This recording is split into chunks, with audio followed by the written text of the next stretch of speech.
Bad boy. Got it? Here we go. Hitting record in 3, 2, 1.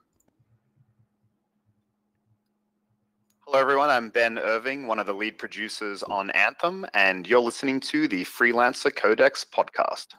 Welcome to the weekly episode of the Freelancer Codex podcast. Your host, Steven, and co-hosts Mike, Devon, and JD are all set. Join us and tweet your questions at Freelancer Codex. Find us on Facebook at Freelancer Codex, or send emails to freelancercodex@gmail.com. Strap into your javelins, and let's drop in.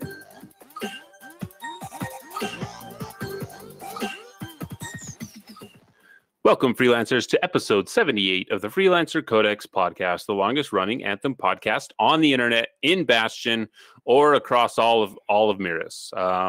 I am your host, Steve, along with my three co-hosts, Mike, Devon, and JD.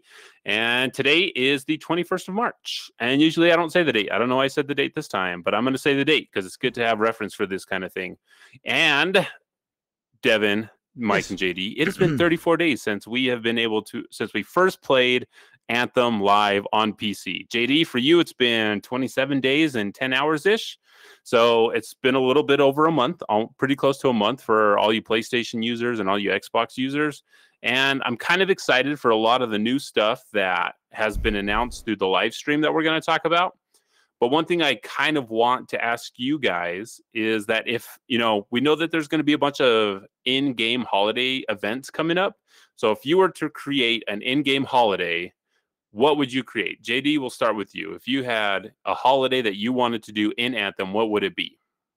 Well, for mine, I had Grab It Amnesty Day written down, where it could either be one of two things. The first of which being that Grabbits are just, are all over the place in Bastion and are invulnerable as kind of like a taunt to those who like to kill the Grabbits. Or it could be a kind of thing where they let the Grabbits into the fort as kind of like, to celebrate some of the more friendlier creatures, even though they look like nightmare fuel. I think it'd be a fun holiday all the same. It seems like it would be super messy. And I know Grabbit droppings are poisonous and acidic. You'd probably kill everyone in the fort, JD, with your holiday. Well, this is why they don't put me in charge of things. Is I would not be. No, it's a bad idea. I agree, JD. Thank you for your idea. I think it's a terrible idea. But I'm just kidding, JD. Grabbits, I don't like the Grabbits. I just wish that the Grabbits would just stay away, either lead us to treasure, or otherwise you're just taking up space. Get rid of those Grabbits. I haven't killed a Grabbit yet, though, during the live game, though. So, JD, how many Grabbits have you killed? At least, 20. Oh, that's it. I thought you would have killed more.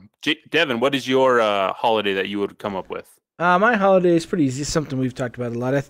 I still love the idea of javelin racing, even though, right now, their stuff is obviously, they want us to fly the same, speed, that kind of stuff. But I think it'd be cool if they had javelin races where you could actually get, inscriptions or other things on all your gear to make your javelin go faster or turn tighter, those kind of things. And it would be a lot of fun. So then you could, do javelin races and have competitions and just another side activity that you could do. And you could totally get drops for that in gear, and you could focus on that in the races, or you could get that outside of the races, and build towards that. So I think it'd be interesting seeing a Colossus just doing a full, on a 90-degree turn real quick. Well, we do know that in the game there is some lore about a grandpa that just wants to race javelins. So that precedent is kind of there already. Yeah. So, and not to before we get to Mike and to my idea, to open it up to you guys, because I think this is kind of an interesting idea about the javelin races. I know in the beginning they said that they really want us all to stay together when we're not in combat.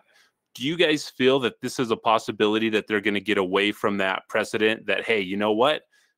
It doesn't really matter if you guys are that close together. We all kind of end up at places at different times anyway because of the routes that we take. So do you think they'll loosen the reins on that idea of just having, nope, when you're not in combat, all the flight speed is the same because we want you to stay together? Mike, do you think that they'll eventually loosen up on that? No, because we still get tethered to each other when we're 3 feet away. No, it's not. I that mean, bad in free anymore. play, you don't. Well, In the missions, you don't either. Like, there's quite a bit of space in the missions I've been playing. you know what? So just looking at a javelin, it makes sense that an interceptor should go faster than a colossus. Correct. Like, it makes sense. So hopefully we start leaning that direction. I think a javelin racing league would be cool, but maybe more it's more obstacle type stuff where it's a mixture of flying / running. So then you're actually piloting the javelin versus just flying with the javelin, if that makes any sense. Yeah. Because the interceptor has some great is so flexible and so agile is the word I was looking for, and it's so agile, like it could do this cool like American Ninja Warrior type stuff. But then you'd have to do something to level your field for a Colossus. So I don't know, maybe the Colossus just wouldn't be, Colossus couldn't race an interceptor. I don't think. Maybe you'd have to be in your Ranger to race a Ranger. You'd have to be in an interceptor league to race your interceptor, because just looking at him, the interceptor is going to beat a Colossus every time. At least it should. Maybe it has a higher top end speed. Maybe you balance that by having the Colossus, like bring out their shield and just smash through an obstacle. So like, even though they fly slower, they're just able to plow through obstacles. They don't have to go around them in the same way. Like, that could balance it out, I think, maybe. Yeah, it'd be interesting. And I think one of the cool things that we saw in the very first mission, and it was right after the Heart of Rage mission. The first missions, we're talking with Owen. We go down and we silence a relic. And when you get down into this area, there are these giant pillars of energy. I can't remember if they're energy or if they're water. No, they're probably not water, because they damage you if you go through it. But you kind of have to strafe to the right or strafe to the left or barrel roll. And that's to get around these things. And that's really the only time we've seen an area like that. And I thought that was a really cool thing, because it made you pilot the javelin in a different way, almost like you were in a plane, dodging things out of the way. And since that time, we haven't really seen anything like that. So having rooms like that, different obstacles, I mean, just even having the electricity balls hanging out in a tunnel that you have to navigate, I think would be pretty fun for a racing league. And that's something that the devs could just, put together pretty quick. We already have the beacons that tell us where to fly to. You just use those like the old, Superman or Pilot Wings 64 rings that you have to navigate through. And boom, you got yourself a course, and takes like maybe 7 hours of work on one day for one developer, and you've got a racing league ready to go. I don't think that's exactly how it works. I don't think that's exactly how it works. That's how it works. We do have a couple suggestions here in the chat. Rusty says it's only if they bring back the streamers like we used to have on the bike handles, when we were kids. For all of you younger kids, you don't know what that is. But I'm sure they still have those nowadays. Just the colorful streamers off the handlebars on bikes. That would be fun. Michael or even if they did, like Mike says, cosmetic trails coming off of the javelins, almost like they do in Rocket League. Cool. Yeah, that would be fun. So there's lots of things they could do with that. If they made just the whole track where there's just kind of all different kind of obstacles, going through caves, finding the right path that's the fastest. I think that'd be cool. Very cool, Mike. If you had a holiday that you had to come up with, what would it be? So I would celebrate LV Day, which I believe we decided is Legion Victory. Yep. So that could be, tied to the world, tied to the lore. That could be a day that we celebrate, and we would do it similar to what we do here when we celebrated VE Day. And so, is that when you have sword fights like old knights? Ticker tape parades, and just banners in the fort. Everybody decorated. Maybe you could get a decal or something that you could put on for that day that shows your support for the Legion Victory. And so that would be a fun holiday, I think. Again, ties to the world, and maybe we could see our characters eating. And what is the drink that Yarrow? What's his face drinks and then dances like Fortuo brew. Fortuo brew. Yep. So that could be fun. I mean, 2 months to import. All right. You know what? And either Striders are super, super slow, or the area that we live in is way spread out. Yeah. Because 2 months, come on, people. And I think can both you of imagine those going on a things are Strider true. excursion for 2 months? I mean, that's why if you're not a javelin pilot, that's like, those are your options. Either get in the Strider where an Ursix isn't going to eat you, or you kind of have to, chance going out there on your own. Well, So and get in that it's javelin. funny you bring that up because we rescue a lot of people who are not in javelins out in the world, and they seem to do okay. In fact, they do Except so they need okay rescue. that while we're fighting Scar, they're just walking from place to place. They're like, I'm going to stroll here. No I'm sense gonna of urgency. Oh, you're going to land right next to me? That's cool. I'm okay. I'm an Arcanist. Don't worry about me. I think that's just how much confidence that they put in us as a freelancer to not, land on them, not melee them when we hit the ground or throw. The best is when we're trying to get them out of like scorpion sticky stuff, and we're like shooting them with our missiles, and they're like, "No, this totally makes sense. Good job, Freelancer. Star I like Wars. the way you think. Star Wars You're going, science. You're going right for your ultimate to get me out of this. I like the way you think." I didn't think about that till now, Mike. So we're just going to pass on. So I think a fun holiday would be, we have 2 planets in the sky that we see above us. It'd be cool if you celebrate, Is that planets or moons? I don't know. There's celestial bodies in the sky. I don't know if they're planets or moons. They're very large. So, if we had like when those planets eclipse each other, I think that would be really cool. Let's not go that far, Mike. I think it'd be really cool. And then maybe even on a day like that, we have like the beasts become more common for whatever reason. It makes the Ursix and the Wolven and the brutes go crazy. Stuff like that would be kind of fun. All right, moving on. Those are all great, fantastic ideas, except for Mike's idea.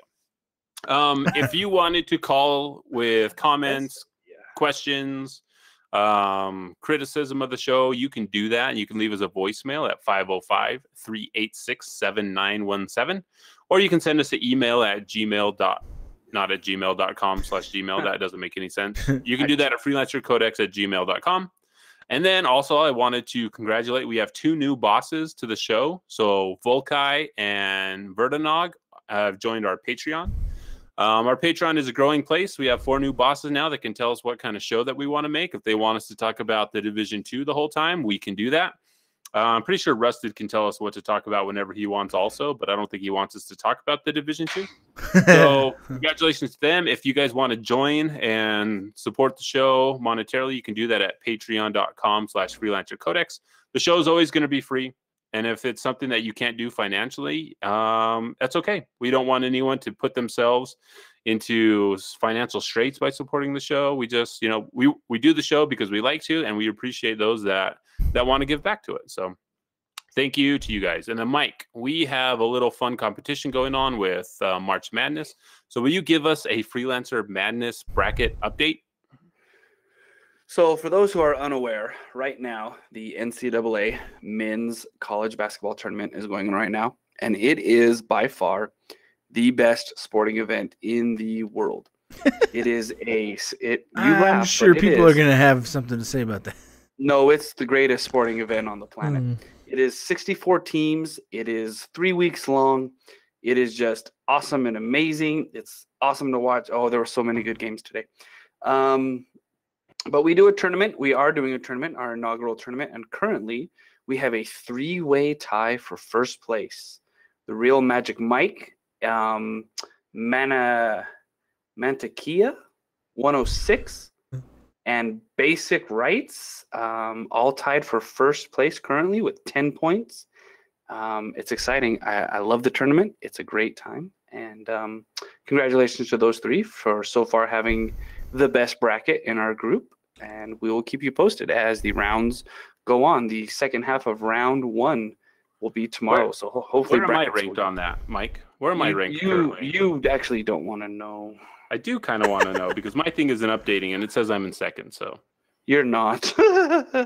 You are in 4th place with 9 points. Not too bad. Tied with that dude Giles and the Grabbit Herder.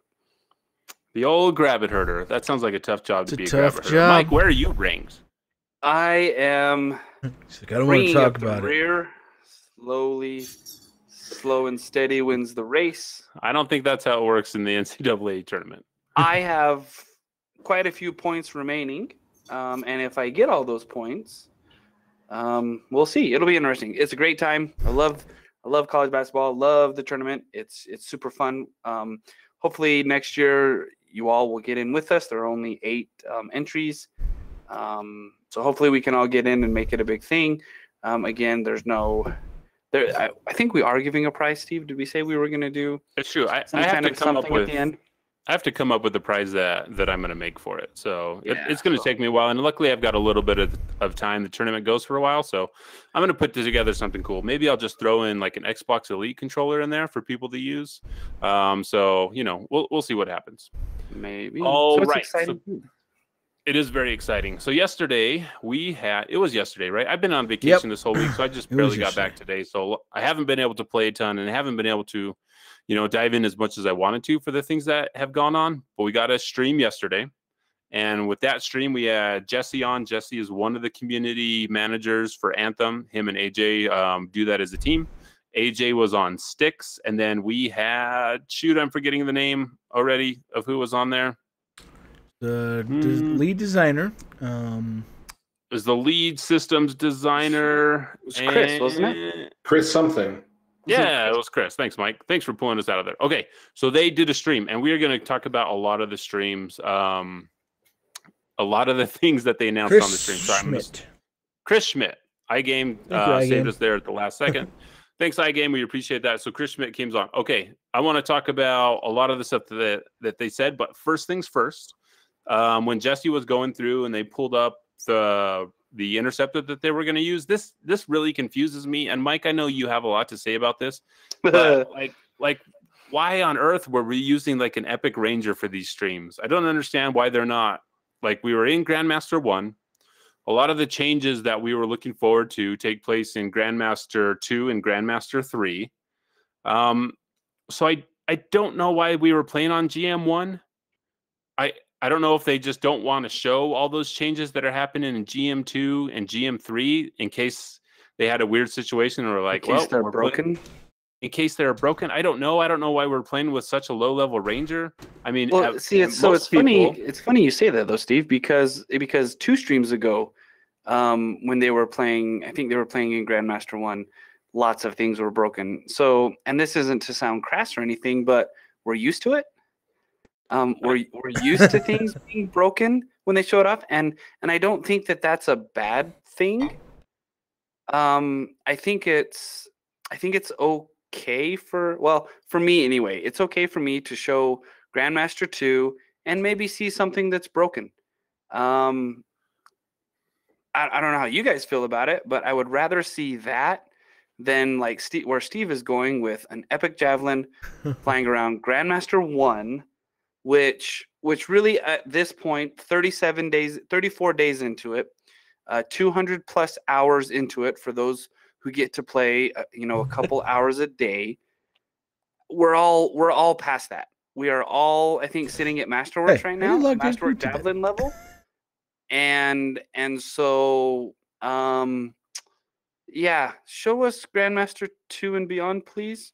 Well, I think that.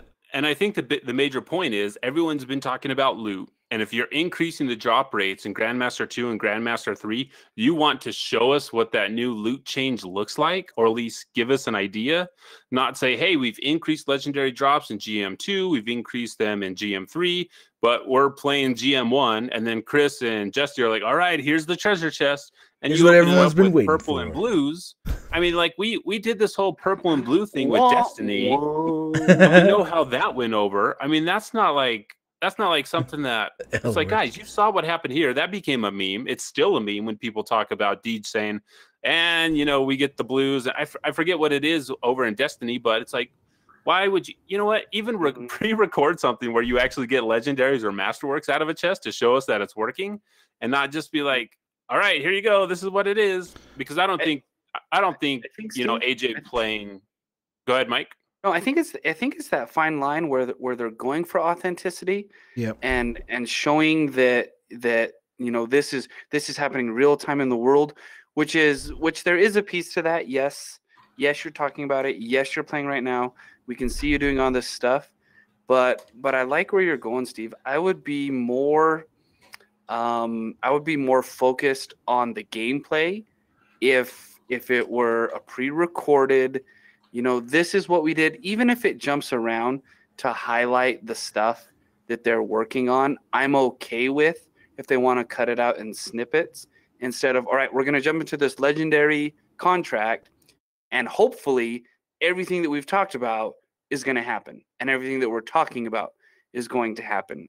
So I think, again, there's that balance between this is authentic, this is what we're doing right now, this is AJ flying in the water, this is AJ flying out of the water, to this is us opening a legendary contract, a legendary mission chest, and getting purples and blues. Yep. But again, I think that could have been solved. Hopefully that could have been solved with jumping up from Grandmaster 1 to Grandmaster 2. But show us those masterwork javelins and the stuff that maybe you can do with those javelins that we haven't thought of yet, or those combos, because unfortunately I think, and Devon, you might be able to back me on this, that when we were going through the epic range, it was load an epic, load an epic, load an epic, now really focus on the masterworks. I mean, the epics were just placeholders on the way to masterworks. Is that a fair statement? Yeah, I mean that's pretty much a fair statement. And currently, right now, when you're working towards the top tier, legendary, most of the masterworks are the same way. I mean, it's when I was talking yesterday, playing with one of the community members, Phaedron, we were having the same conversation about, are you just getting rid of all your masterworks as you get them, and especially, I mean, if there's nothing for it to offer better than the ones that I currently have equipped, which I only have 3 that are equipped, and everything else is legendary besides the support piece. The masterworks are irrelevant also right now because the inscriptions aren't of any value to my build.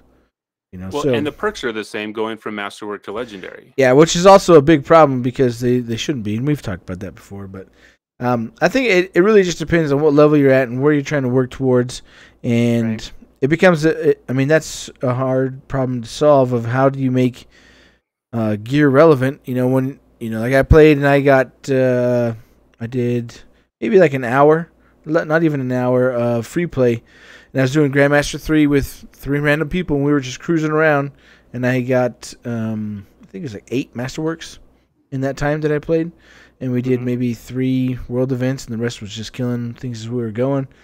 And they were popping all over the place, but there wasn't any legendaries, which is what I really wanted.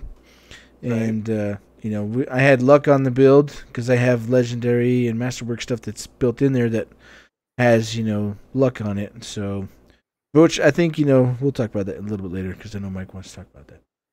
And I want to talk about luck a lot too. So Mike, I ask you guys this question, and this is something that's kind of been bugging me. Would you guys rather than just put together a PowerPoint and saying these are the changes, this is what we expect them to do, and give us all that information that way on slides rather than have AJ in the background playing a mission?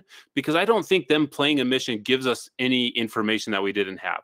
I think one of the cool things that they did show us, and this they could do in a video, like showing us how quick it is to get to the forge. That's great that they did that, showing us, AJ pushing the buttons, going to the forge. I think that's a great change, by the way.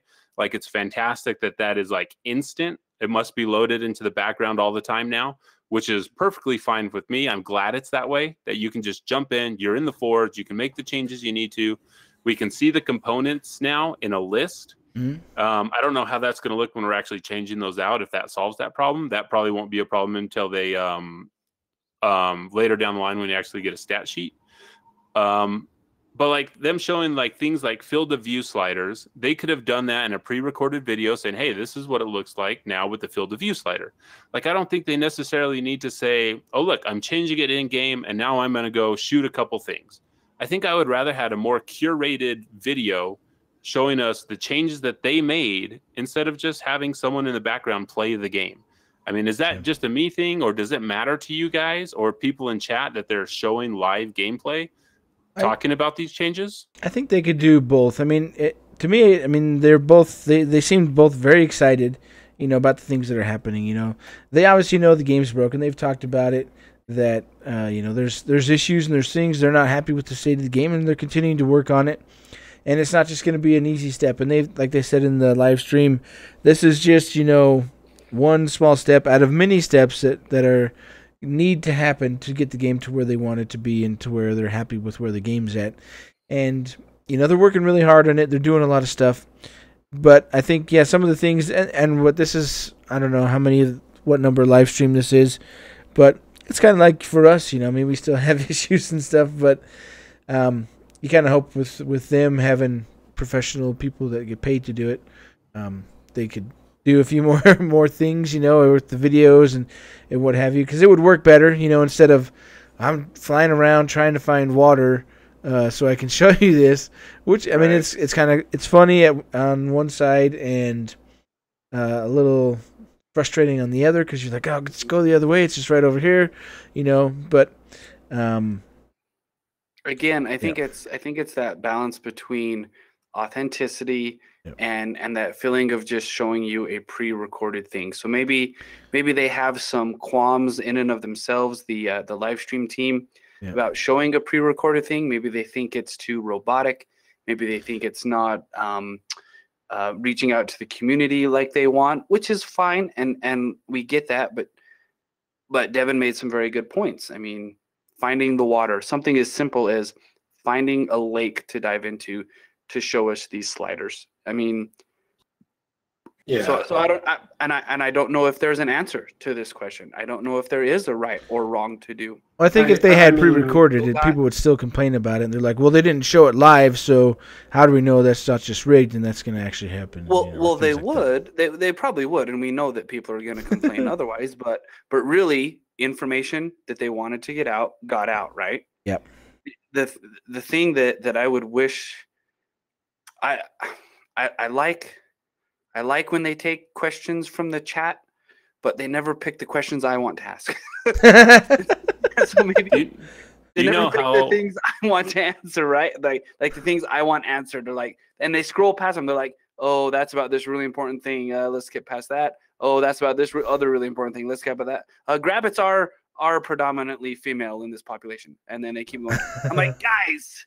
Come on. You know how often I was like yelling in the car while I was listening and driving, like talk about the cosmetic store, and my wife looks over at me and is like, what the F are you yelling about?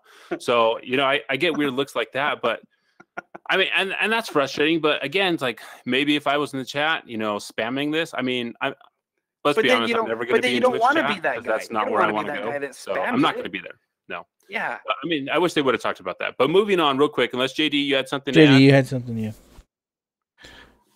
Sorry, I had something caught in my throat. Yeah, I mean, get it out. They should. Yeah, I had to mute my mic for a second. They should definitely have organized information on the patch notes. Like, I don't know if they've been doing this or not, like on any of their websites, or if it's just like, it's kind of like just rewatch the stream. But a really good example of how an ongoing game does these streams would be the Warframe dev streams, and those are really good examples because it's sometimes they have like the devs like just playing the game and like showing things off, like if they're showing off like a new model or a new skin or something like that, they have gameplay going on in the background, but they also have slides of information or concept art queued up, ready to go to show people. It's not all just the gameplay in the background the entire time. And I feel like breaking that up a bit with like stills of other bits of like, maybe show us some of the animations that they're working on for a new type of enemy, or maybe show us concept art for some of the cosmetics they're going to add down the line. These are all things that they could, add in, maybe a slide that has the things in, has the changes detailed in writing, because sometimes like anybody who's ever had to do any public speaking will tell you, sometimes when you wrote it out, it's not as clear when you speak it, because it's just like you get caught up in colloquial English and talking to your audience, and you don't convey it in the same information, it's easily misinterpreted. So having it up there, like on the side of the screen, saying like, oh, like we have thruster duration plus 20% with the overheat cooldown decreased by 20%. And you're like, okay, yeah, that's pretty clear. But yeah. It also probably makes it harder for people that English isn't their primary language. I mean, if you have it written out, at least people like Rusted can do the translation a lot easier than having to, go from voice. So, yep, I agree. I think there's a lot of work that they can do to make these a little bit more clear. And you know what? Like you said, Devon, they haven't been doing a ton of these. In the long run, they've done very few. So hopefully they'll get better as we provide more and more feedback, and hopefully we will provide constructive feedback. At least that's what our plan is. I mean, it may sound like we're complaining a lot, but we want the game to be amazing, and we want them to talk about the things we want to talk about. So, okay. I think the easiest thing that they can do for themselves on these streams is to go in and pre-record them. That seems like it could be the easiest thing to do for them, so that so they don't have the live issues that they've had, so that they don't have the wah moments. I mean, I get it, and I get that it can be frustrating when your live stream doesn't go the way you want it to, or when you open a chest live and it just doesn't work out the way you want. So guys, like go ahead. You're not going to hurt our feelings if you pre-record these and go ahead and throw them up and just take all these ideas and put them all in one. I really like watching the shows where you have the ticker at the bottom that just kind of shows you, it has a running, what are they called? Patch notes. Just have the running patch notes at the bottom of your stream so that people can read as your stream is going. Have it pre-recorded, have a pre-recorded mission going on with different builds, and maybe tell us those builds as they're in there. This is an interceptor running a super melee build. Here's a storm. What does a storm do? Does a storm do anything but die, Steve? No, that's about it. That's pretty much it. So this is a storm. This is a storm death build. Yeah, they make it look good, right? So this is the easiest way the storm can die. We call this the storm megadeath. If you want your storm to die, and do it that way. And again, it's probably a lot of work up front to do, but I think that you'll be so happy with the product that comes out afterwards that you can just push play. I think if it were me, if I were in charge of it, and I'm not, and I know that I'm not, but if it were me, I would try to do some stuff up front and make it as easy as I can on myself. I say a good product. And when I say pre-recorded, I mean they don't have to pre-record the whole thing. Have your slides up, have some pre-recorded video in the background, and have you guys talk about that video. Yeah. And then you have your bullet points, you practice. I mean, and I know these guys are super busy and they're bringing people on to talk about it. Right. They don't have time to hey, let's go sit down and let's, go through this thing several times. Anyway, we're going to move on. We're going to talk about the patch notes. We're going to talk about the things that we really liked about the patch notes. All right. So vanity chests. These are the Elysium chests the Elysium caches that are going to be available during the, let's see, I'm going to make sure I get this right because, we had this all written down from other people that translated this from English to English. So the Elysium caches are going to be part of the legendary mission quests, correct? No, I already got that wrong? Yes, there's strongholds. So there's chests at the end of the stronghold after the boss. Oh, okay. Yeah, so they're at the end of the stronghold, and the key to get in those is going to be, in order to get the key to open the chest, you have to run the legendary mission or whatever that daily is. There's a specific daily that gives you, and it has a marker on it, an icon next to it. So when you complete that, you get a key. And everybody that goes through, if one person has a key, it unlocks a chest, and everybody gets loot from that chest. If all 4 people have a key, then everybody gets loot from all 4 chests. Is it the same chest? No, there's 4 chests at the end of each stronghold. So they're going to be there, but you can only get 1 key a day. So you can either hoard them for a while and do that. I don't know why you would do that, because you can never get dupes. So they say you can never get duplicate stuff unless it's just embers. Can you hold more than 1 key at a time? Yeah, because it said you can. Be able to. They had their icon or just said 0, but So the best way to do this. Hang on, I'm talking. Okay, I'm sorry, I couldn't just to clear it up. we run through the daily quest, the 4 of us. Uh-huh. When we finish the daily quest, we each have a key. Yes. So 4 keys total between our group. Yep. After we run the daily quest, we jump into the daily stronghold or any stronghold. Any stronghold. Any stronghold. We jump in the stronghold and we finish it. And at the end of this stronghold, there are 4 chests, 1, 2, 3, 4 in a row that we can. Yep. And then we say, all right, Steve, go open chest number 1. And Steve opens chest number 1. We all collect that loot. And then JD opens chest number 2, and we all collect that loot. Yeah, and but there's a Devon limited opens amount of chest time, number so I'm 3. guessing we're all going to open them all up. I don't know. They didn't say how much time, but there's a limited amount of time afterwards to do it. To do what? To open the chests. Before the mission. Before what ends. happens? Before Before the- the mission ends? Yeah. Before So the we're not going to be like, open it one at a time, look at the loot, and see what we got. It's just going to be like, So okay, you open it up, you get your loot, Kill and the go to the swarm next one. tyrant, Yep. and all the chests appear, Yep. and you have 30 seconds to open them all. We don't, and then yeah, you we don't know roll how it. much time there is, so. There will be a time limit. So, and I know that these That's chests. going to be problematic. No, it's not. I don't It'll think be so. fine. I mean, we No, have 10 it is. seconds now before it closes down, and we don't do anything. So, I'm sure there'll be plenty of time to open the chest. So these treasure Oh, chests, boy. these Elysium caches, are going to be for a limited time only. So I'm guessing that once you get everything out of them, they're going to go away for a while, and then they'll probably repopulate them and bring them back. So I don't exactly know how that's going to work. I don't know how much time in between we're going to have. Like if they're going to go away for a full month or say, and then they're going to have to, I don't know that they'll repopulate, ever figure out go where it's gonna away. go. Because they Well, still give limited embers time. and coins, right? So, Well, I mean, they said that there's a limited amount. And if you're not going to be able to get dupes out of it, eventually that pool has to run out. yeah, well, I mean, there's 100 items, and then there's embers and coins after that. That you'll get if you have every item. It'll just be embers or coins every time that you open it. Are you sure? They didn't. I mean, I know they talked about a limited time, but I don't know if that was indicative of, how long those are going to be there. Maybe they can clarify. We can ask them to clarify on that. But I didn't get that same message that you did when you were listening.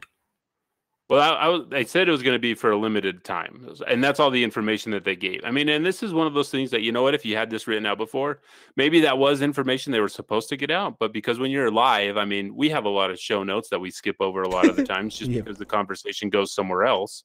So maybe they would be able to say, hey, it's for a limited time. They'll go away for a while, then they'll come back. They'll go away, then they'll come back. Right now, they just said, it's for a limited amount of time. And I just imagine that it's going to be a limited amount of time until they're able to repopulate the chest and put them back out again. And maybe it's one of those things that this will keep them coming back for these, this month and a half. And then we'll have something different going on because we know we're going to have the new stronghold soon. We're going to have the cataclysm coming up. And then maybe when that content gets a little bit old, then they bring the Elysium chest back. And then, we kind of rinse and repeat.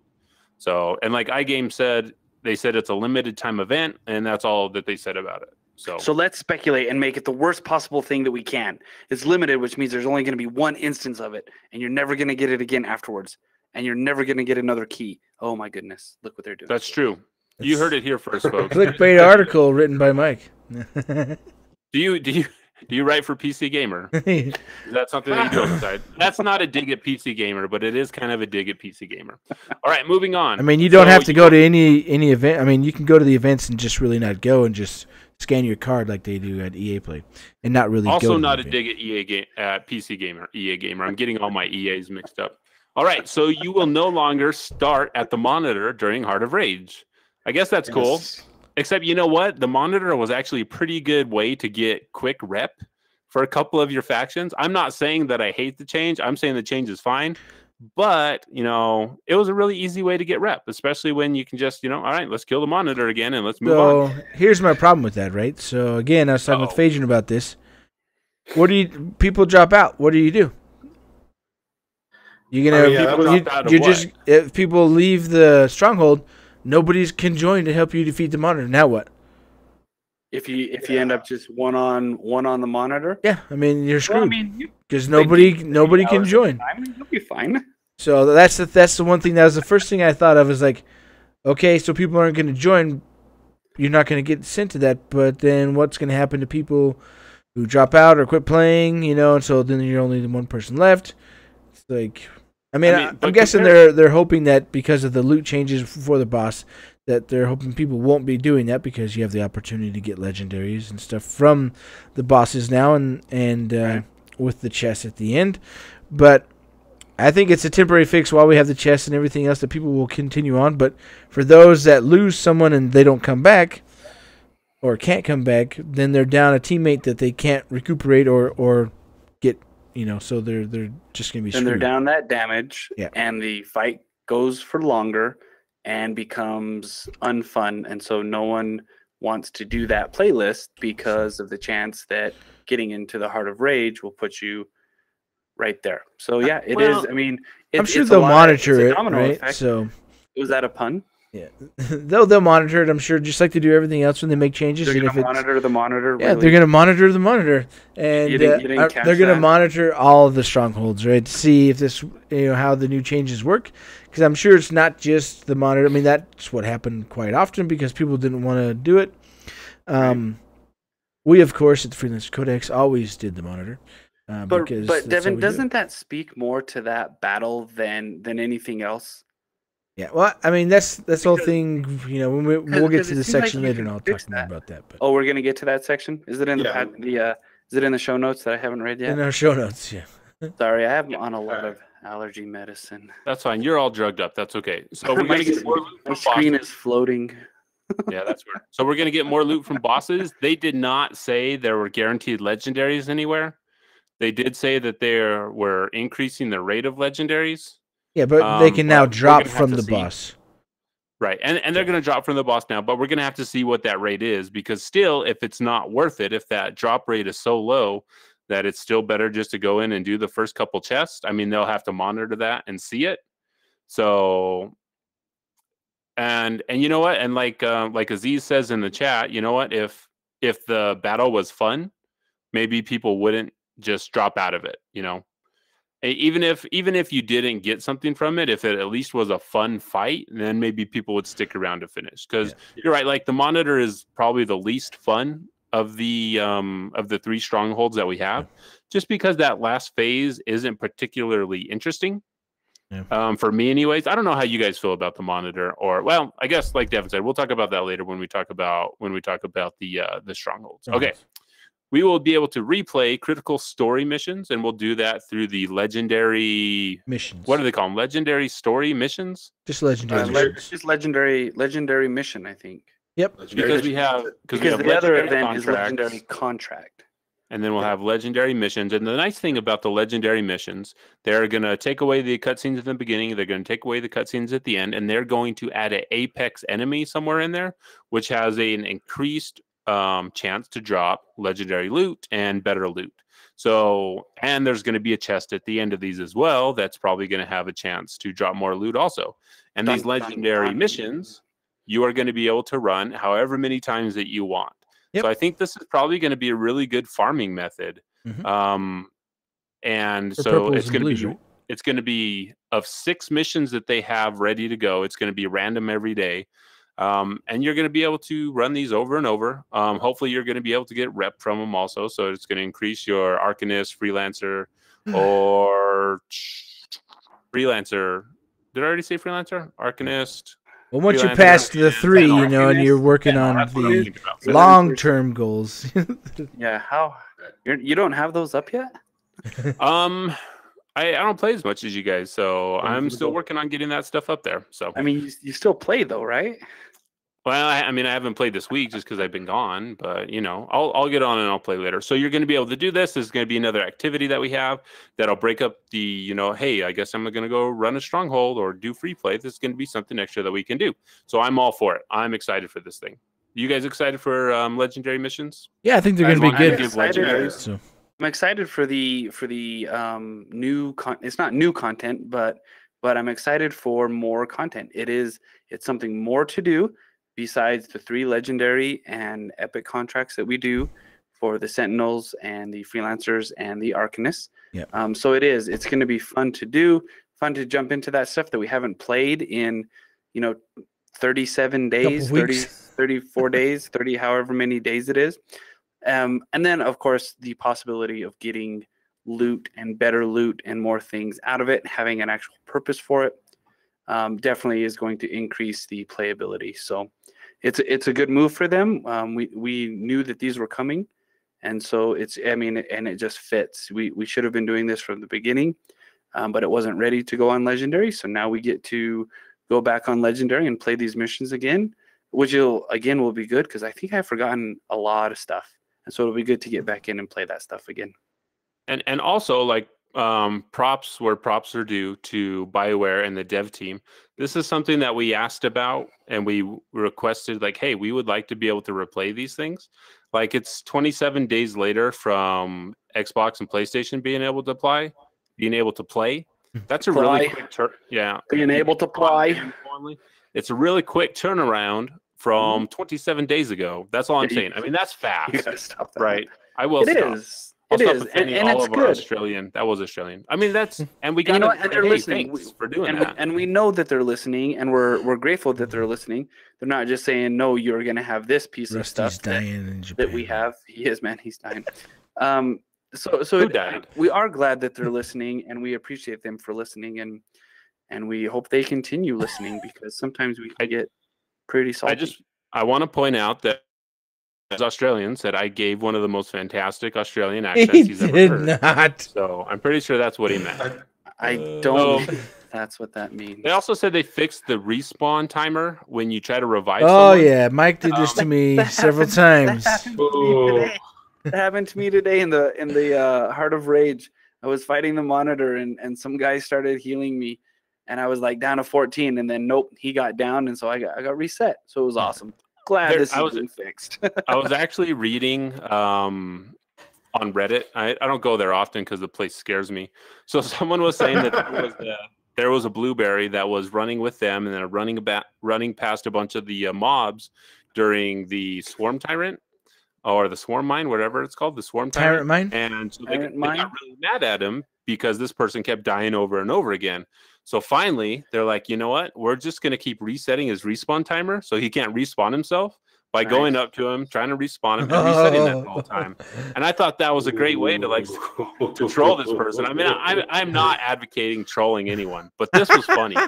And that's not going to be possible anymore. Wow. So I'm kind of sad for that, but I'm glad that reset is going to be going away. So that's going away. And we're finally going to get DLSS support in this next update. That's, let's see. Download luck should support something super sampling. What is that called? What is that, Devon? Digital loss super sampling. No, so it's about instead of it's basically the super sampling. It's their new way of doing it, so it's a lot less hit on your graphics cards. Yeah. So what it's doing is actually taking the AI of the card, is being able to generate these images from memory. I mean, it's not really from memory, but as these cards look at these images over and over again, they're going to be able to render them faster than they were before, and they'll be able to upscale something from like 1080p to like 4K quicker and with less processing power. So it's something that all RTX cards will be able to have. Rusted says digital lighting super sampling. No, he's guessing also. Steve just went on full nerd right here, man. He's talking about RTX and super samplers. I mean, if you have one of those cards in your computer, I mean, they could be out. So the DLSS is actually something I'm super excited for, because I mean, all the RTX cards have this. This is one of the reasons that I got it. It's like, hey, you know what? This is where the technology is going. So if I buy in now and don't get a card that craps out on me when I play Anthem for, multiple hours, and then I have to do an RMA for a month and a half. Other than that, I'm really excited for this update coming next week. And maybe my card will even be here by that time, but I doubt it. Rusted, we are legally obligated to encourage you not to do that. Not sell your children to get a RTX card. I guess it depends on if you like those two kids or not. Otherwise, who knows what the rules are. That did make me really tempted to buy a 2080 Ti, because I've been holding off and doing my best not to throw my wallet at my monitor and just buy one. And you know what? You let me hold on to your wallet. We'll just make that arrangement. I'll hold on to your wallet, so you don't have to buy anything that. But it's my man. There we go. iGame deep learning super sampling. Thank you. It was on the tip of my tongue. I promise it was. So currently, Mike is the only one of the three of us that is going to be able to have this. Yeah. JD, you might be able to get it somewhere down the road if you ever upgrade to PC. So get on that. Never know Maybe what the we'll be able future to holds. play games. So. I'll wait till Maybe. next year and All get right. a new graphics card. Yeah, so quick play will no longer queue you into a mission that's more than 2 minutes in. They said they threw out a couple different numbers. Really, they wanted to say this, saying that, hey, you know what? If you're at the last boss, you're not going to get queued into this instance. So they don't want people just jumping in at the end. But like you said, like if someone disconnects or some kid has to go eat lunch and his mom's yelling at him to get off and he bounces out. I mean, Pause I don't that. know how Find they, a yeah, I don't save know spot. how they're Remember going that? to. Yeah. You We remember don't the have save spots anymore. Mom, I need to find a save spot. I yelled at Turn it my off. kid the other day. So, all right. So let's see. There's going to be performance improvements. Salvaging should be snappier. The interceptor can press and hold down a button for continued melee. I guess Devin, that's cool as if you're our- an interceptor. Yeah, as our Well, it resident doesn't interceptor, apply- how do you feel? Yeah, so that's Doesn't apply to fine. supers. It's not a big deal to me because like JD was saying, it doesn't apply to my ultimate, and I'm just used to pushing the button anyway. So it'll just be different to get used to that because I've been doing that for over a month now. So and then the fact that you still have to do that for your ultimate, which it was actually kind of funny yesterday when I was playing. I was doing more damage outside of my ultimate with melee than I was with my ultimate. No, you're mistaking the word funny for weird. No, it was really funny. Shouldn't be doing more damage. I was laughing. I'm like, wait a second. I'm doing more damage outside of my ultimate. But I did have all my consumables were melee, and so I was doing an additional 60%, which you'd think that would apply also to your ultimate, but I don't know. I don't know how that math adds But up. we have in no their idea how stuff. scaling works, Yeah. apparently. So, I was funny. I was doing like 15,000 damage per hit in my ultimate, and I was doing over 20,000 per hit out of my ultimate. So, Okay, that's ridiculous. So there's a change that you can just hold down and do 20k damage per hit, just holding the button down. So the masterwork, and I think this is the one thing that I wish they would have talked about more of during their live stream. Like masterworks have been buffed / fixed, and some passives have been changed / reworked. Like, what does that mean? I know they said it'll be in the patch Jesse was notes. like, they changed a bunch of them, and they're going to be in the patch notes. But like, this is the thing that I want to know about is like, as a storm main, am I going to have more viable builds rather than just running the same abilities over and over again because those are the most useful? Like, I want to know what those percentages are. What are they changing to?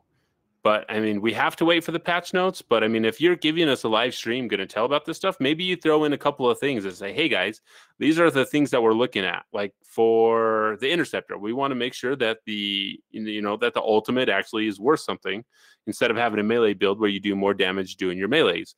Or for the ranger, we want to make sure that your shock mace is doing this amount of damage, or X and Y. Not just, read the patch notes and then you'll find out then. It's like, well, okay, I guess we'll wait for the patches to come out, even though you could have given us. There was definitely a missed opportunity there to really, to give us some of those specifics because that's what you needed to do.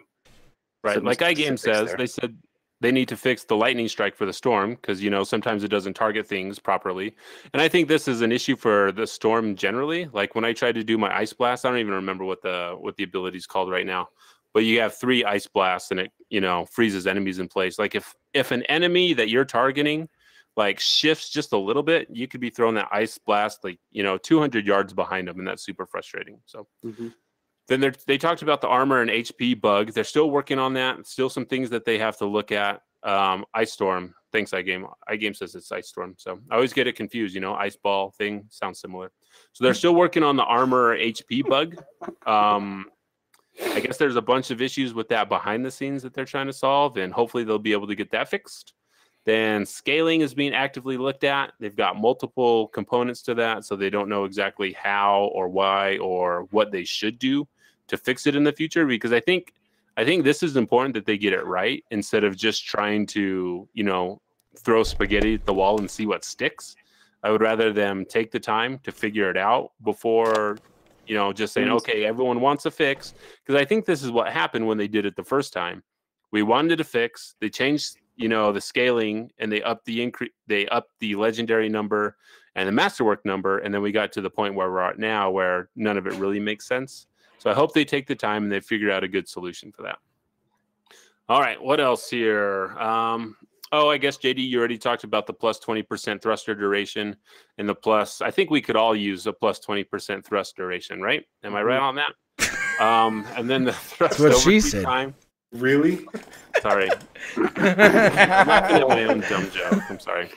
So, I'm going to move on. You guys just calm down over there, all right? Yeah, calm down. You got it. All right, so thruster overheat time, minus 20%. So your thrusters will recharge 20% faster, and you'll be able to fly 20% longer, kind of giving you a sort of a net gain of 40%. But I still think this is way too low. I don't know why they just don't double this right off the back, or just take away overheating in general when you're not in combat, because we want to be able to fly. Like, the transversal is the one thing that they said, this is the one thing that separates us from all these other games, is being able to fly around, and the verticality. But you know what? We're not going to let you do that as much as you want. We're going to limit you to flying for about 20 seconds, and then you're going to fall to the ground, have to find some rain. And luckily, it's been raining like a ton lately in the game, so maybe that's just kind of their fix for it. They're like, what if you just make it rain, and it'll, we'll monitor that and see how long people are in the sky and see if they're complaining more about that. What? It says it is the jungle, right? So it is the jungle, but we're also above the canopy most of the time. So I think they need to increase this big time. I mean, we'll see how it works for the plus 20%, but I would rather them increase it. All right, Devon, I talked a lot. Tell us about all the money that Anthem made from my wallet. They made a lot of money from my wallet too, and everybody else that bought the game. But so according to recent reports, right, it says Anthem makes over $100 million in digital revenue at launch. Right, Anthem, as people have seen, it was the top-selling game on console in February. That's they only track physical sales, so that was pretty good. Apparently, a lot of people don't like to use the internet and download games, which is fine. You can do that. It's weird. It's weird, but you can do it. It's weird. It's weird, but you can do it. Google did announce a streaming-only service with no box, but that's not here or there. But it says it had an above-average digital download rate, so that's also good. They don't track that numbers, but they know it was really good. They said it's the second biggest launch for BioWare behind Mass Effect 3, and is the best-selling game of 2019 so far. So there's lots of games come out, and there's lots of 2019 left. So I'm sure other games will beat it eventually, but it's done really good. They also have made, it's not in the notes here, but it was $3.5 million off of, I'm guessing cosmetics is what it was worded, and it was worded like digital. I forget their exact digital wording. currency. I mean, because that's the only thing you can buy. Yeah. In-game spending came in at $3.5 million across both platforms. Yeah. So, So I have issues with a lot of things. First of all, I want to take us back to episode 67 where we gave predictions at the beginning of the year, and Devon predicted. Let's see, where was it? Anthem will create over $150 million in revenue during the first quarter. So you're probably getting close. Hit that. That's probably on track. We only have to make, $50 million more dollars. But how much more money could they have made if they actually had the cosmetic store that allowed you to actually buy the things? So much more money. I want to buy the things. Let me buy the things. Let me see it so I can buy the things. Come on. That's what was sad about this week's cosmetic. It's like they're only holding back because I buy everything. All right, hi, my name's Devon. I buy all of Anthem cosmetics. I have a problem, but I could only buy 3 out of 6 because I already own 3, and so it's like you're just not taking my money. I don't understand. It's like, why are you not letting me give you money? It's frustrating. Yeah, it was especially bad this week when we finally had like some of the Scar themed javelin armor, and we knew from like previous news and updates that there was also going to be the Interceptor and Colossus versions, which a lot of people were looking forward to. Not till after patch. Yeah, it made the Interceptor look beefier, and it took away the metal hood for the Colossus, which were like really different looking in terms of their actual like what the armor looks like. But yeah, those are coming in the next patch. But I just remember like everybody feeling like, oh my god, there's new armor, yeah! And then the store resets. We think we're gonna get the other half of this new armor, and then everybody's just like brokenhearted. It was just like, oh, we're back to the Sentinel armor and Shrike armor for the Interceptor. I don't even play Interceptor, but I know the name of that armor set. Phaedron was super happy with the Ranger cosmetic because he didn't buy it the first time it was available. So the first 3 times it's been available, you mean? Yeah, he's super happy. Yeah, but that could also be solved by just having everything available at all times and just having the feature section be items that are on sale again. And we've talked about this before, and we're going to keep talking about it until BioWare says, okay, this store is bad, because the store is bad. Like they you know said, it's bad. There's been a suggestion on Reddit that, you know what if we just double the amount of items that are in there and we make it, 7 days instead of 4 days? That doesn't solve the problem. Yeah. Like, that just makes the problem longer for people that are like, okay, I already have these things. It's up for 7 days. I have to wait 7 days before I get anything new on the store. Like the store, like we've said before, like you said, JD, we should be able to buy everything that's available right now. And whether they hold cosmetics for like, a different season, different event, we're in Act 1 right now. If they want to hold some for Act 2 or just release everything they have for Act 1, Act 2 will have completely new cosmetics that we'll be able to buy. Give us the option to buy those, because people like Devon will buy them all. Other people, like Mike, will save up coin and buy the few things that he wants, and that's fine, because both people are playing your game. Yeah. Yeah. Guess what? Well, Guess what my boys did today? Guess. They used all your coin? They spent all my coin. All your over 100,000 coin. Well, you let the other one buy something. I thought I could buy something too. And then Lock that down. The most frustrating thing about this situation is that we know that there are other armor sets in Anthem. Like, they showed them off in previous videos. Like, I think the most egregious offender of this is like the helmet that you have like after the introduction mission in the Critical Path. Like, you show up, you have this like really cool looking Ranger helmet, and like when you go and you finally get your javelin fixed up with the contract and stuff in Fort Tarsus, all of a sudden, all of those cosmetics that were on that like broken, busted javelin are gone, and which sucks because it was a really good-looking helmet. I want that helmet. It's in the game. Why is it not available for sale?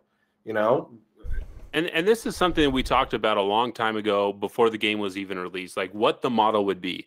Like iGame brings up Fortnite does their season passes, Apex is doing their season pass, like everyone does the season pass now, Rocket League's doing it, because it's the model that seems to work. Like, you either pay all the money and buy in, or you can use the sweat currency like coin, and you can get all this stuff at your own pace, and you don't feel like you have to buy in.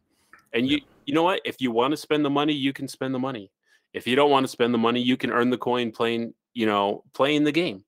And both ways work. And, the way that we're doing this, if this is Act 1, give us a give us a pass for Act 1, whether we want to unlock everything or whether we want to sweat it out and play hundreds of thousands of hours, we can do that. But the way that they're doing it now, it just frustrates everyone. Like, I see a bunch of people that are like, well, I'm really glad that they brought this back. It's like, oh, I'm glad that you didn't buy it the first 3 times, like when a bunch of us have. Like, I understand people are in different points, but if you have that option to buy it at any time, it takes care of that problem, and it doesn't create any problems for anyone else. So I don't quite understand what the issue with the whole cosmetic thing is. I mean, this was like one of the huge draws for the game. We did a whole stream on cosmetics. Yep. We had Leah and I'm forgetting his name now, that was doing the cosmetic stream. I'm going to forget it because I don't have it on the tip of my tongue. But we did a whole 45 minutes of them going through that and showing us how cool this stuff is. And we barely have a portion And you cannot buy it. We don't have Talon Storm armor. We don't have the Ranger armor from the end of the game. So I don't know what they're doing. I don't get it. It makes no sense to me. Like, I would love to give you all my money. I'll keep supporting the game. But you know what? If you're going to sell the Ranger armor again, and maybe they have data that says, you know what? only 4% of people have bought the Ranger armor. Maybe we'll put it up again. Or, you know, it's like maybe that's the data that they're working off. I don't know. I don't get it. I'm gonna get off the soapbox. We're gonna see tomorrow what there is. And I think a lot of comments that we've got on Twitter when we put up the reset is like, oh, really? This again? And then we get that constantly.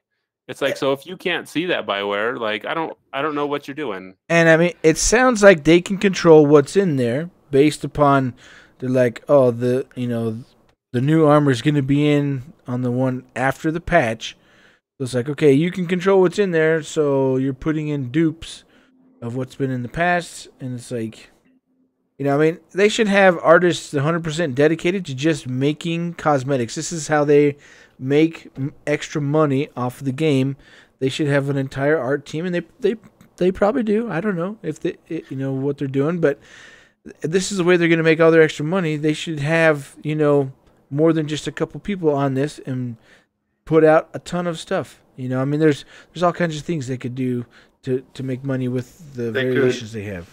They could also take, you know, artistic suggestions from the community. I mean, you should never do that, JD. Well, actually, never take suggestions for the community. Let me finish here because Warframe does it. Warframe does. They have the whole thing called Tenogen, where basically they have artists and 3D modelers in the community. They submit their designs, the best like 10 designs, and these are like Warframe skins, weapon skins, you know, a bunch of different cosmetic items, and they bring like the best like 10 or so. I don't know the exact number, to something. They have like Tenogen round, you know, 5 or 6, and if people really like them, if they're like, if people like really like them on PC, then they bring them to console eventually, and they stay in the PC store. However, if it doesn't really work too well, then you can't really buy it again later. Either way, like that's a good way to get the community involved, because there's already tons of cool fan art. Wooden Javelin. Yeah, like design ideas. I'll never forget. Right. Yeah. Like there's a lot of really cool ideas out there, and the community that is still playing Anthem and that is still it's pretty good. There's part of our Discord. It's a good community. It's a healthy community. Aside from the you know, toxic subreddit that we don't venture into, but yeah, I wade into that pool Reddit, at least once a week. All right. Yeah.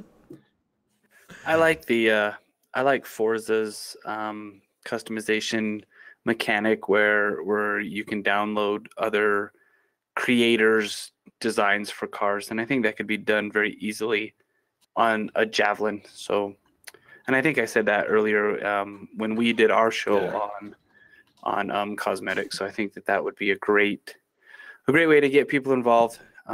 Plus, it's fun. I mean, as long as it's appropriate, right? So, I guess that's mostly for decals and things. Like you can't. I'm sure it would be a lot harder to do armor sets and things like that, because I think that's what I want more of is armor sets. Decals are fun. The materials to create our javelins with, there definitely needs to be more of those, but I need some more armor sets. Right, we want to look different, and that's the point. Whether you can change the colors, whether you can change the decals or the graphics, we want our javelins to look different. Like our silhouettes need to be different. All right, moving on. Yeah. Making Grandmaster 1, 2, or 3 more grand. A lot of people have been saying that, you know what, adding just more bullets and more health to Grandmaster 2 and 3 is not fun and it doesn't work. So a suggestion that Reddit put up was maybe you should, instead of increasing the amount of bullets and armor, just increase the amount of people that were fighting. I think this idea doesn't really work, and it doesn't really change like the issue of Grandmaster 2 and 3, because if you have the same level of enemies, just more of them, you're still like your blast damage is still doing the same amount of blast damage, so you're just going to kill them twice as fast. I mean, and you're not going to take as much damage just because you're going to be able to crowd control them more. So my question to you guys is, how do you make it more difficult, more engaging? Besides like increasing loot drop rates, how do you make? Steve, I think there's an important distinction that needs to be made. I don't think we want it more difficult. I think we want it more challenging. Or at least more interesting. because I think with difficult, you can get a higher level of difficulty by adding more ads. I mean that because then that's difficult.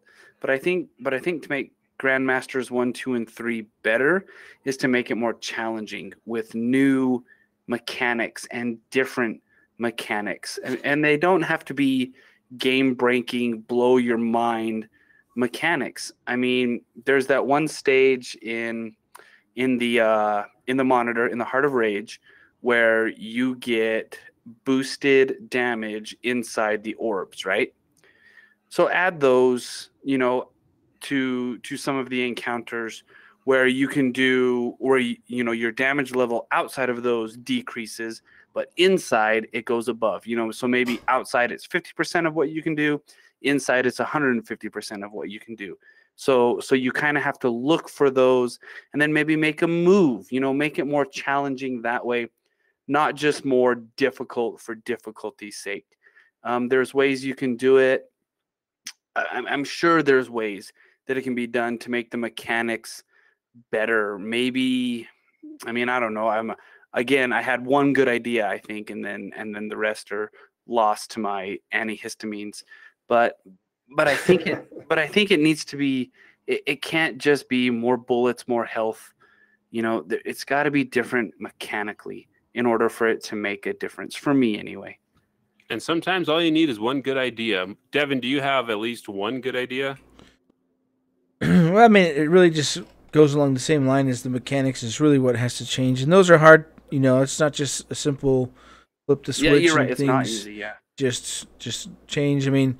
I, kind of disagree with you on the more people thing because as an interceptor, the more people definitely makes it much more interesting because I have to move around a lot more. I can't just float outside of the group and do stuff. I have to be in there. So when there's more people, it benefits me also because I can, most of my, not my consumables, my, I can't think of the word right now. Gear, ultimate, grab it. Components, that's the word. Components. I knew what you were looking for. Yeah, so my components are like, when I kill people, boost it instantly gives me 35% health when I kill them with melee, or then I have another one that instantly restores part of my shield, and so those are all like that creates interesting Devon, scenarios. Just to do a quick spitball off of this, in a mob, how big is the mob that you can take out with some level of difficulty? 3, you can probably take out 3 ads like super quick. So like once you get to maybe like 6 or 7, yeah, in a mob. So on Grandmaster, it just depends. If it's on Grandmaster 1, I can take out a full group of like Scar that teleport in with one kick when I'm using. I forget what the kick is called in my gear piece, where it does an explosion with electricity and it kills all of them in one kick. Okay, so then just double that, and then would that be fun? Because you can use your kick once, and you get the front half of the circle, but now you have the rear half of the circle shooting at you, and you have to wait for your timer to reset. You have to turn around to kick the other side, and you have all those bullets flying at you. So the point I'm getting at is if you just add more people, you have that many more bullets flying at you, especially if you add like the Scar machine gunners, because those things are crazy. Yeah. They kill you, right? Yeah, I hate the machine gunners on all the they just like settle down and they're just laying into you and destroy my shit. So imagine just adding more people to that. Like I know you say that it benefits an interceptor, but really does it? Does it benefit gameplay? It benefits me because it gives me more of a challenge as I'm playing because I have to pay more attention, right? I know there's more bullets and those kind of things, but I think the problem they have now is the enemies they have can be fine, but they spawn in too slow.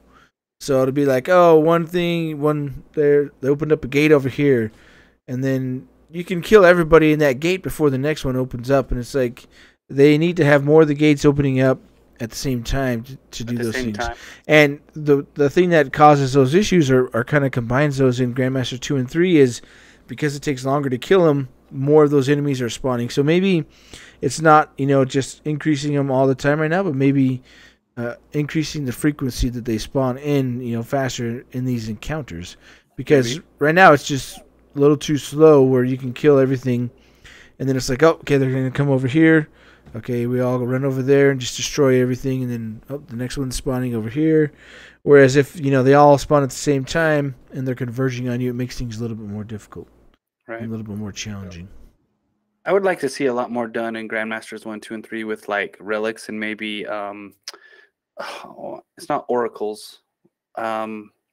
Echoes? It's not echoes. Something like that you could do. Again, just adding a mechanic that we're used to, maybe just in a different way to again up the challenge level versus upping the difficulty level. I don't know.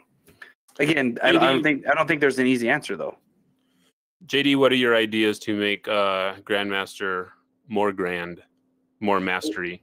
I mentioned it once before on the podcast, but I think I think if they started having some of the other enemies, maybe not like the grunts, because the grunts are basically the same across the board, but some of their tougher enemies, their elites and up, like from other factions, join the fight. If it's like a narrative concern that they're worried about, they could say that, if we're fighting the Dominion, it's like the Dominion has resources. They could easily hire outlaw mercenaries. They could easily use Shaper Tech to maybe control the Scar, or at least maybe trick them into thinking that they're allies or something. Or they could just use the narrative excuse that all sides are convinced that when a Freelancer is on the field, or at least this particular Freelancer, they're the biggest threat. And it's like, kind of like when Lex Luthor and Batman and Superman team up to stop the Joker, even though it's like, that's not exactly what they would usually do, but they all recognize that the Joker is probably the bigger threat here. Like if they had different enemies, it worked for Mass Effect 3 multiplayer, having different enemies from different factions work together. It worked for Destiny. It works for Warframe on the occasion that they do that. Like there's lots of games where it makes the fights more interesting, because the whole thing is that you're used to it's kind of like playing chess, except every opponent you face has a very specific type of pieces. And it's like, we could have, the Scar Enforcers with the flamethrowers and the shields next to the Frost Dominion Brute. We could have what are those called again? Are they Banshees? Are they called Banshees? Furies, thank you. We could have the Furies, teamed up right next to some of the outlaw Ranger Javelins. Like there's a lot of different combinations that you're not used to fighting. And if you have those enemy factions kind of like team up and work together, and you just kind of fudge the narrative reason or narrative reason for them being there, I think it could work. It would make it more interesting. It would make because you don't usually fight this combination of enemies. I'm not sure if it's like necessarily that you need to make Grandmaster more challenging, or just throw more enemies at it. I think you just need to make it not as boring, because that's the whole thing, is that you've been fighting the same combination of outlaw enemies, the same combination of Scar enemies, the same combination of Dominion enemies since the beginning of the game. We know what their arsenal holds. Throw something interesting at me. Throw something different at me. That will challenge me. Yep. So Rusted came up with a good idea. I don't know if he knows he came up with a good idea, but I'm going to tweak his idea a little bit. So when we have to pick up the relics and we have to transport them back to the thing before the thing explodes. Like if you're doing Grandmaster 2 and 3, how cool would it be that those 8 different relics you have to pick up and return give you different bonuses or debuffs as you pick them up, that you might not even know what they are until you do pick them up? Maybe this one will grant you like 50%, fire damage as you pick this thing up, and you're like, oh, hey, now I can use this fire ability. Or hey, you over here, instead of returning this relic right away, maybe I sacrifice being able to fly, but I have 50% fire damage until we return all of them. I mean, that might be a little fun idea just to mix things up, like you were saying, something crazy or super difficult. It just has to keep it interesting. And having these random effects as you pick these things up might be like, hey, I'm taking double damage. I have to return this thing as fast as I can, or we save it till last, or we save it until we have a break in combat so I can return this. So just kind of a fun idea that, you know, idea. just reading the chat and thinking about all the different things that they can do to make the Grandmaster more fun instead of just adding more bullets and more shields. More sponges? So, yep. iGame says, I always wanted a dynamic weather element where a storm can randomly come into the event and lightning and ice were buffed and fire and acid were debuffed. So, I mean, that would be a really cool thing. And you explained away by, you know, exactly what's happening at the time. It's like, hey, guys, there's a lightning storm. All lightning abilities are buffed right now. I mean, that would be a lot of fun. It already debuffs or it already decreases our thruster rate. So we know that ability is in the game to give us just a buff just because there is lightning around. So very cool stuff. All right, moving on. The loot has been increased since the last time we did a show. Have you guys seen any difference in the legendary loot drop, the loot rate? I haven't been able to play a ton since then. So have you guys been able to see an increased rate in that? Since our last show, I have gotten 1 legendary. So yeah, I've seen an increase. I think I got it the night that we played. I think we got it the night after our show last week, right, Devon? Yep.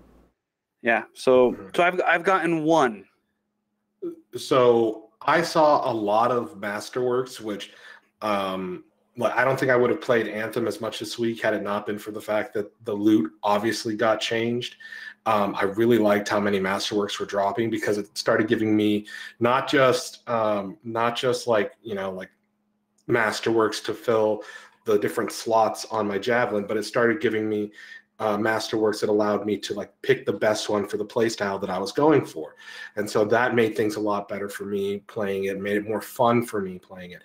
I finally got one legendary at about 85 hours in. Haven't gotten another one since. But yeah, that felt pretty good, although it was just a component and didn't really feel like it did anything particularly special. It just raised my Rangers power level up to like just a few points short of being able to do Grandmaster 3. So I'll get there eventually, but I noticed a big change, which was nice. Yeah. Very cool. I haven't been able to play enough to talk about the changes, so I'm glad that those have been working. JD, sounds like you got 100% legendary increase rate, so good for you. I'm glad that that worked, and hopefully, because you were seeming kind of down the last time we talked about not getting legendary at all and just kind of being like frustrated with the game. Are you at that point, JD, where like if you're not getting the loot, you're just kind of done? Or are you still playing for the story? Like where are you feeling right now? Because like to me, like hearing you talk about it, it's like if you're not getting the loot, you're just not having fun. Well, it's not necessarily not getting the loot. For me, it's about not having something to work for. That was last week was very much compounded by the fact that, you know, like I'm playing the same legendary contracts day after day. I'm playing the same strongholds when I play strongholds. You know, I'm playing the same content over and over and over again. And I'm at like last week I was at 75, almost 80 hours. With no legendaries, and it's like I'm earning a lot of coin, but I can't use that coin to buy anything that I want because the cosmetic store just simply isn't updating. So whether it's like, you know, grinding for power or grinding for vanity, I wasn't really able to do either. And you know, with the loot changes this week, it definitely made it a lot more fun for me because I could again, you know, like start optimizing my builds and my play style. And that became something to work towards, like making the best build I could. But yeah, like when you're not getting anything substantial after spending a lot of time going for the same thing over and over again, it gets frustrating. And, you know, I'm not going to lie, like I've gone from, since I got my first legendary, I've played another 13 hours and I haven't gotten another legendary. So it, I feel like something could be tweaked there because it's a little discouraging because like now I have like 3 javelins that are all at masterwork level. I don't really play the interceptor, but I have like 3 javelins at masterwork level and I can't do anything with them, you know, because old things I just keep on getting more and more masterworks, and so I just have to hope on the off chance that I get something that's a better role for one of my masterworks. Because that's more likely right now than getting any kind of legendary. So, yeah, but I guess I don't know. Hopefully, there's other things to do rather than just go for the legendary, though, right? I mean, you're completing goals like getting your rep up, moving on to the next level to getting the Masterworks unlocked. You're not just playing just to get legendary. Yeah, but right? when you're looking at like a faction gain of like 150,000 to hit the next milestone, and then you're gonna have to go and do like either the same free play events or the same legendary events or not the legendary events, the legendary contracts are the same. The whole thing is that there's not enough variety in the content at the moment that I could play for like 6 hours and not get burnt out of it. Like, I mean, I went from 75 hours from the last episode to 98 hours, at the time of this episode. So that's a massive increase, but that was also broken up by quite a bit of Devil May Cry 5 because I would just get burnt out. Because I was like, even though they're different kind of every time with the legendary contracts, they still happen in the same areas for the most part. And after a while, like once you've done them enough times, even the parts that are different, you start recognizing like they're different in the same ways, if that makes sense. Yep. And you notice Trials of Valor yet? Trials of Valor, I'm working on that as well. So I'm pretty close on that. However, I get the feeling that it'll just be a new trial, and then I'll have to do that. Yep. Well, I mean, there will always be a new trial. I don't think it's ever going to be like, all right, you're done with the game now. Now it's all time for legendaries. I mean, there's always going to be meaningful for finishing that trial. Like, will I get a guaranteed legendary for completing that trial? No, probably not. No. No. So it's like. Get a like sweet. I just feel like vinyl. there are certain things that they could be doing right now to be more respectful of their players' time. I guess it just depends on how they look at it, and of where they feel like this is a valuable investment. And I think it's definitely going to help. The legendary missions are going to help, and getting more rewards. With the chest at the end of legendary missions, and with the consumables coming in at the end of the strongholds, those kind of things. That's definitely going to help with replaying the same missions because it's more rewarding. And ultimately, that's what it needs to be, is rewarding enough to keep players coming back to play the same content over and over again. Make it worth your time. Yeah, until they can add more content for you to play.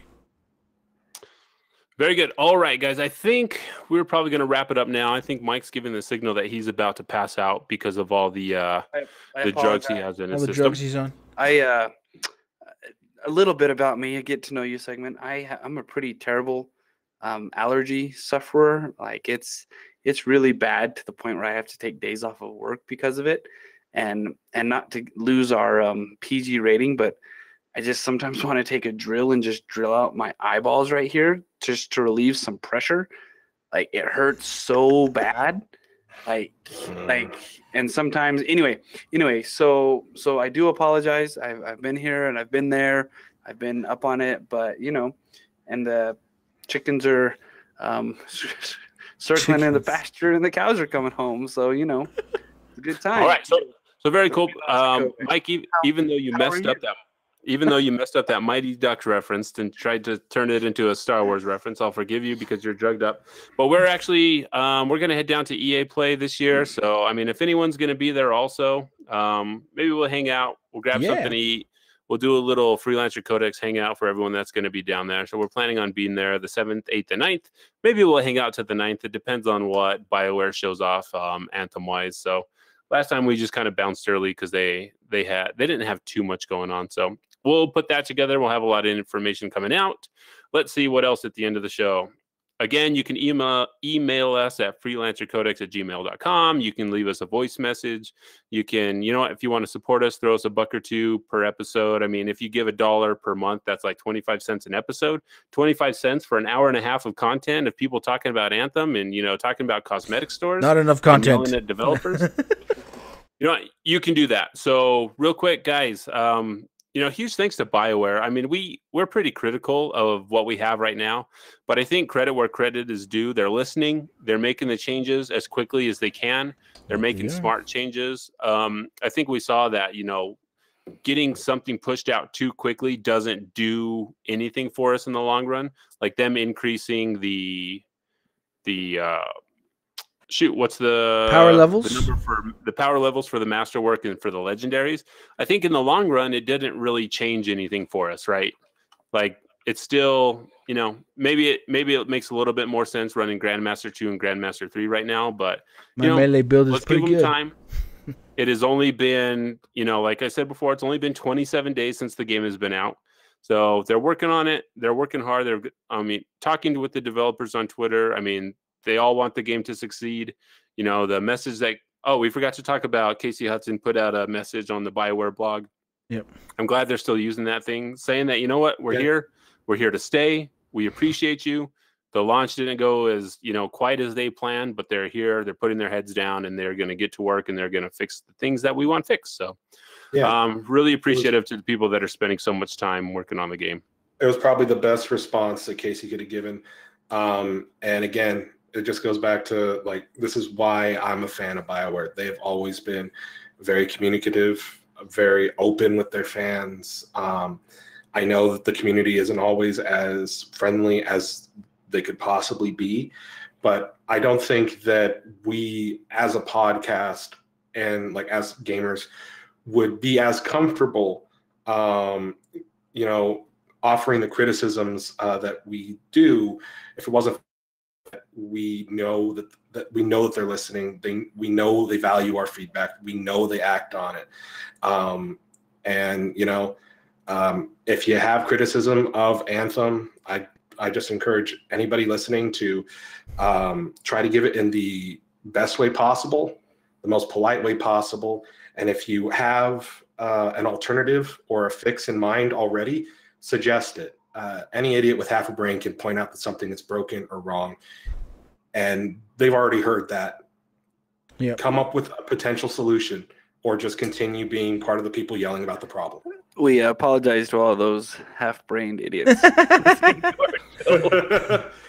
We care about you. No, but I mean, the good thing, like the patch, you know, everything that they talked about made me excited to play for next week. You know, I mean, ultimately, that's the thing. Like, I've been super busy, haven't had as much time to play as I normally do, but it's been tough. You know, even with the challenges that I'm working towards, it's still like, okay, it's not as rewarding as I want it to be, and there's not as much different content to play, but next week's patch is really going to help that, and so, you know, I'm really excited to see how it all works out next week after we get the update. So, all right, and until next time, freelancers, there's a Shaper Storm on the horizon. We'll see you on the other side. Peace. Bye-bye. Thanks for listening. You can find us on Twitter at Freelancer Codex, on Facebook at Freelancer Codex, or through email at freelancercodex@gmail.com. Join the Discord through the link provided at freelancercodex.com. Our show will always be free, but if you'd like to send some support, you may do so at patreon.com/freelancercodex. Our individual Twitter handles are at Stephen Lamson, at mlamson25, at Neverfear, and at JD the Joke Dealer. Freelancers, it's time to get to work.